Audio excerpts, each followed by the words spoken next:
Morning, YouTube. Tinkermaster here. Thought I'd take a minute. I wasn't going to video this and just kind of give an update or a shop idea. Um, Use what you've got for resources or a local shop. A lot of times they just give this stuff away to scrappers or they throw it away. So these are ideas for, drill presses, grinder stands. In my case, I've got a big belt sander, horizontal belt sander, and a big disc wheel. And, they move around, they vibrate, they make all kinds of noise. And these stands right here, these drums are off of a Ford F-350, like a passenger van for a bus authority. And then the round stem of them is 7.5 inches in diameter. And it's about 5/16 wall thickness. These are old oxyacetylene cylinders that were outdated, no longer useful.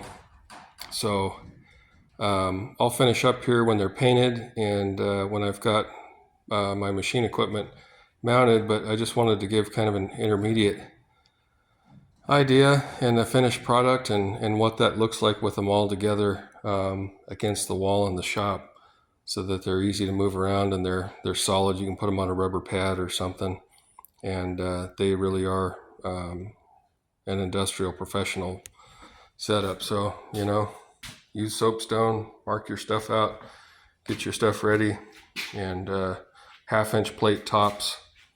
And I'm getting rid of my old stuff and kind of updating with the new. So anyway, just an idea. I'll follow up with the finished product. All right, YouTube. Thanks. It's Tinkermaster here, and we're looking at the stands here after getting painted, flanges put on them, and there's the disc sander, there's the belt sander, and the disc. That's the big one. So I ended up using drums on these two. It's just what I had available, and I like the drum better than using big disc brake discs, but nevertheless, these two discs are 14 inches in diameter. They're off of a big F-350 pickup in the rear end, so they're pretty hefty, and they make for a nice flange. And well, just to proof's in the pudding, that's a 3/4 horse buffing wheel, and it's smooth as glass. And my intentions are to put this on a big rubber belting on the ground, so these will be isolated even further, and it should make for easier cleanup and stuff. But nevertheless, the big buffer vibrates when it's on just a bench or on a weak stand. So having the base, just that base alone with the drum, and then that oxyacetylene tank is 3/8 thickness of the material. It probably weighs, with the buffer on there, 150 pounds. So it's very solid. Same goes for the big disc sander. This thing on the bench vibrated all over the place,